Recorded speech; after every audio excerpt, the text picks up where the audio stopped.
Buenas tardes, compañeros. A mí me tocó desarrollar el tema sistemas o regímenes políticos. Vamos a empezar con la interrogante: ¿qué es un régimen o sistema político? Es un conjunto de instituciones políticas que funcionan en un estado en un momento determinado. Para el jurista Maurice Duverger, un sistema político es como constelaciones en las cuales las instituciones políticas son las estrellas. De este concepto se desprende entonces otro concepto y decimos que el sistema político es el conjunto de elementos del Estado relacionados entre sí y armónicamente conjugados. El término se identifica con una recepción global de la vida política. En conclusión, decimos que un sistema o régimen político es el conjunto de los procesos de decisión que conciernen a la totalidad de una sociedad global, que resulta de una ideología o filosofía política que inspira a los gobernantes y a la organización constitucional del Estado. Vamos a ver desde el punto de vista histórico 4 maneras del ejercicio práctico llamado gobierno o clases de sistema político. Empezamos con la primera, es la democracia liberal.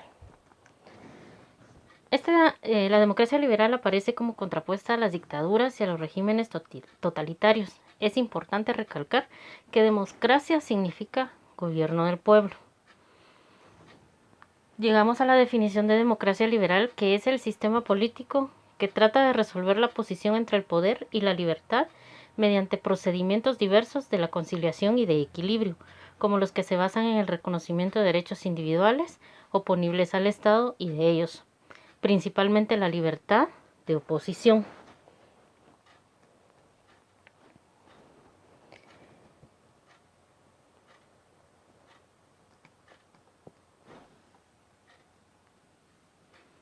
También trata sobre la estructura de ese Estado, en tal forma que se haga posible la limitación política del poder, lo que equivale al principio constitucional de separación de poderes, así de modo muy señalado a la independencia del organismo del Poder Judicial.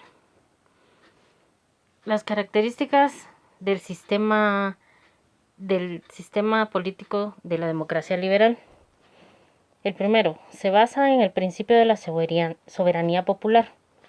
Por medio de este, el pueblo soberano elige a sus gobernantes, lo cual exige que haya elecciones periódicas y libres, o sea, que se celebren cada cierto tiempo y que estén exentas de presiones y manipulaciones calificadas a través de los sistemas electorales. La segunda, garantizar el efectivo ejercicio de las libertades públicas y los derechos individuales, los cuales deben de estar consagrados en la Constitución. Esta garantía es un ejercicio limitado y regulado por la misma y las leyes que integran el ordenamiento jurídico del país, en aras del bien común, del orden público y de los derechos de los demás. Tercero, debe existir una pluralidad de partidos políticos, en la que todos tengan iguales oportunidades electorales. Esta es una característica esencial, ya que la existencia de un solo partido es índice de que no hay democracia.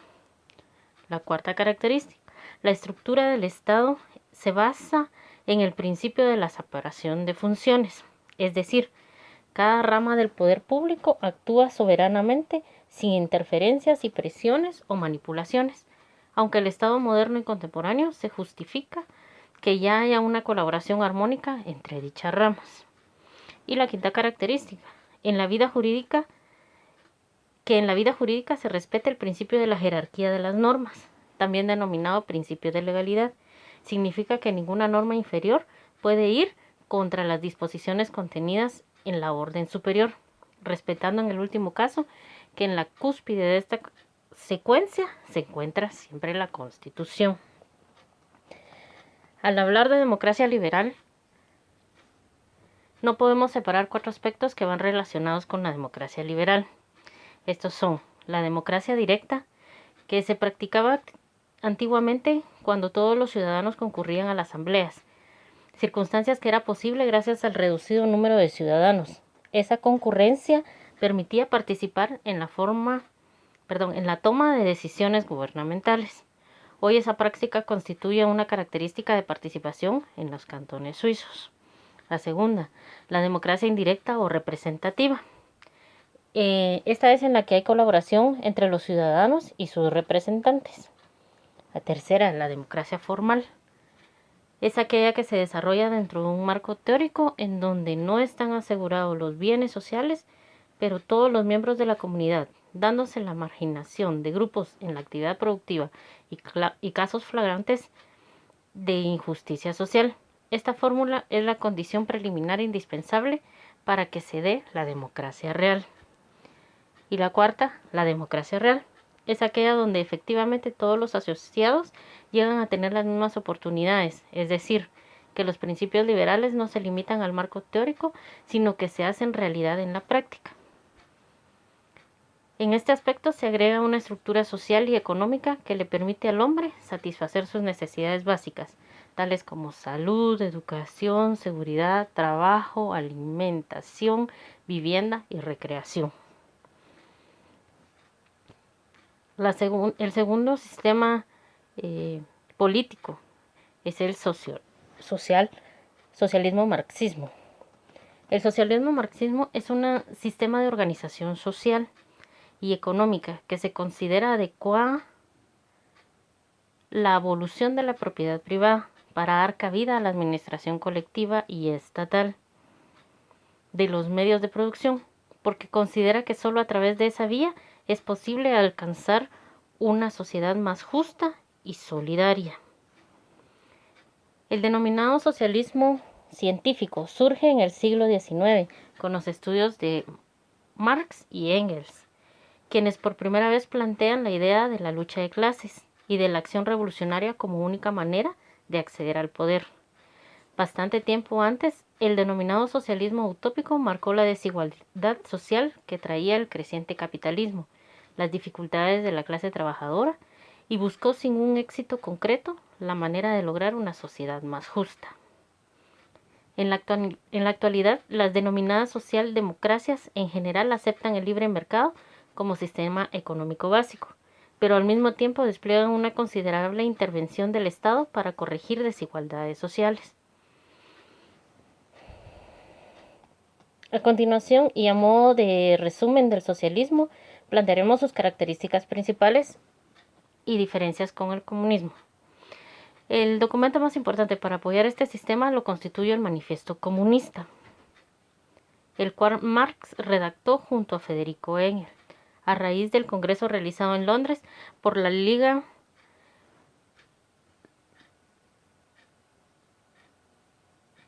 Comunista, documento que al final contiene la frase «proletarios de todos los países unidos», la que habría de convertirse en el grito de guerra del comunismo y socialismo internacionales. En Federico Engels encontró Carlos Marx a su más estrecho colaborador, tanto así que sus ideas permiten hablar de una economía, una política, una filosofía y de una moral marxista, y hasta una concepción del mundo marxista en contraposición de las concepciones cristiana e individualista.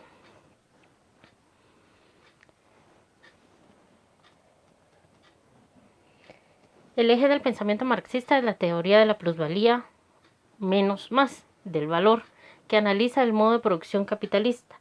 Dicha plusvalía consiste en la diferencia existente entre el valor que crea el obrero durante su tiempo de trabajo y el salario que recibe a cambio. La tasa de plusvalía en el régimen capitalista expresa, por tanto, el grado de explotación del asalariado.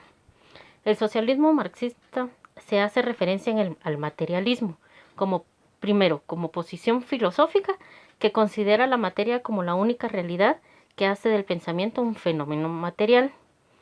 También como materialismo dialéctico, que resulta de aplicar la filosofía materialista al proceso dialéctico de Federico Engels, quien sostiene que la transformación de algo inmutable se logra mediante lo creativo, en razón del juego de las contradicciones. Una tesis que provoca una antítesis o contraria, y de la lucha entre ambos surge la síntesis. Y por último, tenemos al materialismo histórico, que es una consecuencia de todo lo anterior y presenta los siguientes aspectos.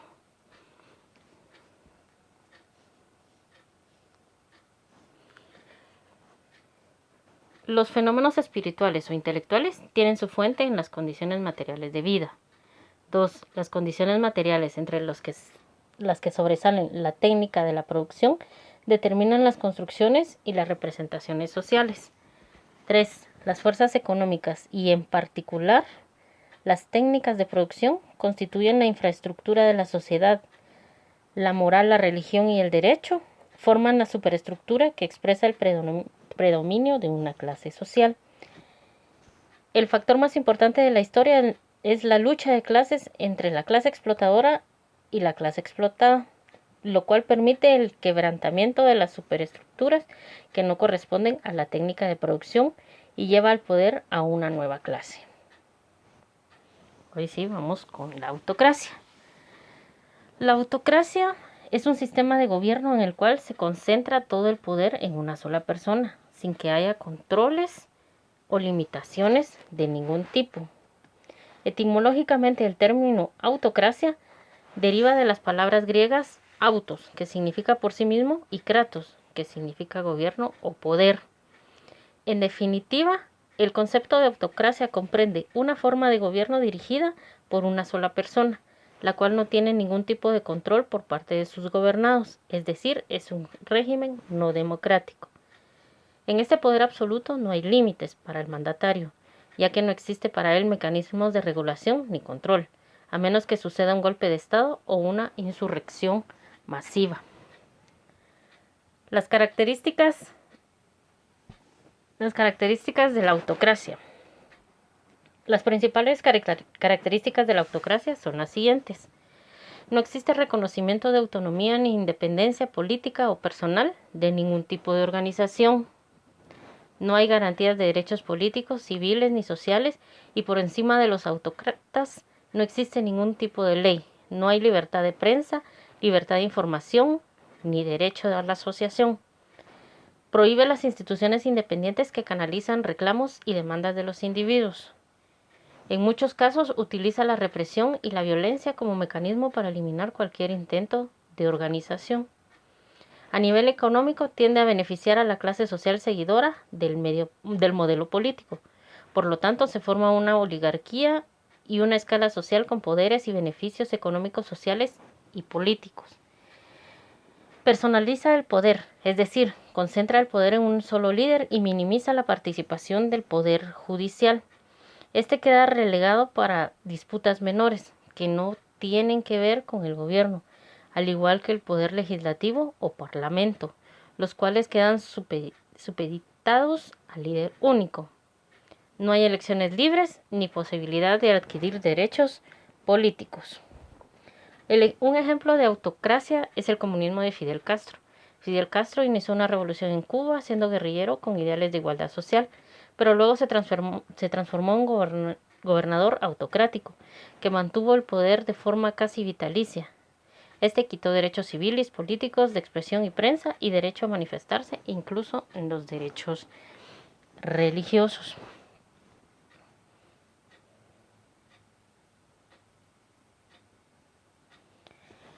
Están los sistemas mixtos. Estos sistemas mixtos se caracterizan porque su existencia es parcialmente democrática y autocrática. Maurice Duverger agrega que las combinaciones que se dan pueden resultar múltiples. Se citan los casos de las monarquías constitucionales del mundo de hoy, en las que al lado de un rey hereditario figura una asamblea de elección popular. También puede presentarse la fórmula mixta, respecto de la cual se pone que existen cámaras legislativas en países de doble cámara, ya que una es escogida por procedimientos democráticos y la otra por procedimientos autocráticos, por ejemplo, herencia, cooptación, nombramiento. Otras formas mixtas se hallan en los plebiscitos, mediante los cuales se busca legitimar el poder que se obtuvo a través de conquista, situación que se presenta cuando se quiere agregar al consentimiento del pueblo al poder ejercido autocráticamente por este mecanismo. Y está el régimen autócrata tradicionalista. A lo referido anteriormente, estimamos oportuno anotar ciertas características comunes de los denominados regímenes autócratas tradicionalistas. comúnmente conocidos como dictaduras de derecha, o sea, opuestas a la social marxista, ya que son regímenes totalitarios que operan dentro del contexto social y económico del capitalismo o pseudocapitalismo. Se les llama también ultraconservadores porque tratan de conservar el orden social y económico existente.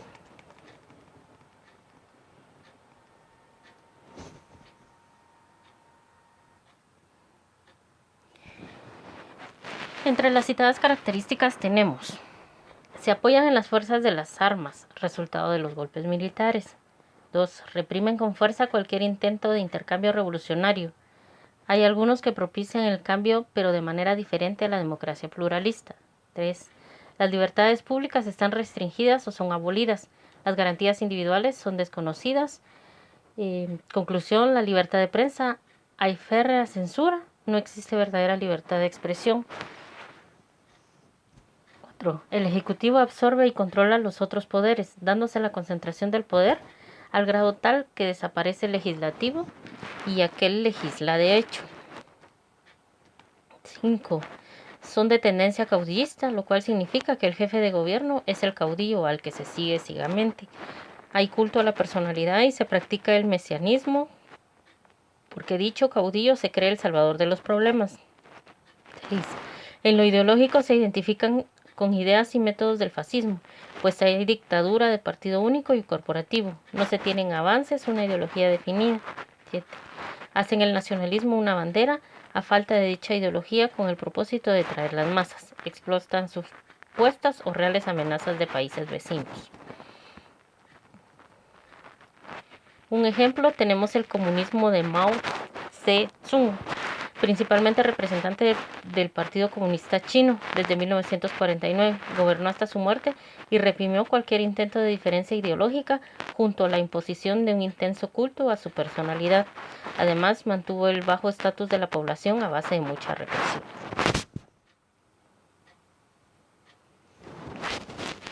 Por último, tenemos el sistema de la República. La República es una forma de organización del Estado. En la República, la máxima autoridad es elegida por los ciudadanos, ya sea de manera directa o a través del Parlamento, cuyos integrantes también son elegidos por la población. El presidente de la República cumple sus funciones por un tiempo determinado. El principal canal de participación ciudadana en la República es el voto. Las elecciones deben ser libres y el voto secreto. De esta manera, los ciudadanos pueden ejercer su participación sin presiones ni condicionamientos. Ok. Tenemos la república directa y la república indirecta. La república directa es en la que la población participa personalmente en las tareas estatales.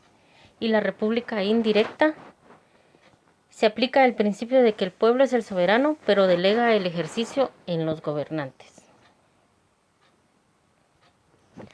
Y eso es todo, compañeros. Muchísimas gracias por su atención.